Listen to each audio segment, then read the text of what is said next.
Here is a numerical type question. Work through the numbers carefully. Let us solve it step by step. Let us begin solving this step by step. Analyze compound C.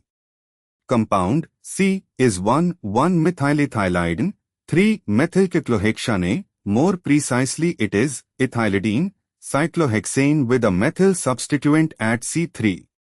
The structure shows a cyclohexane ring with an exocyclic double bond at C1 is equal to CH-CH3, i.e., the carbon bears one H and one CH3, and a CH3 group at C3. Moving on to the next step. Identify stereocenters and sources of stereoisomerism in C.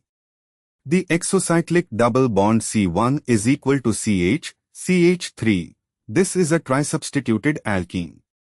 The C1 of the ring is connected to two ring carbons, C2 and C6, and the exocyclic carbon bears H and CH3. This gives geometric, EZ, isomerism about the exocyclic double bond E and Z isomers exist.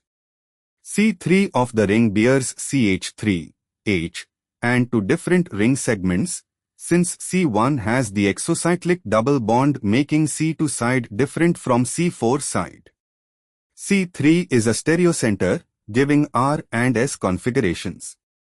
Therefore, stereoisomers of CEZ times RS is equal to 2 times 2 equals 4 stereoisomers. Moving on to the next step. Analyze compound D. Cyclohexene C6H10 reacts with H2Ne, catalytic hydrogenation, to give cyclohexane C6H12 as the major product. This is a straightforward SYN addition of H2 across the double bond.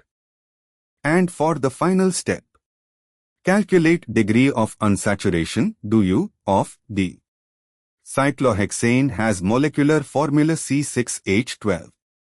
DU is equal to 2 times 6 plus 2 to 12, 2 is equal to 12 plus 2 to 12, 2 is equal to 2 divided by 2 equals 1.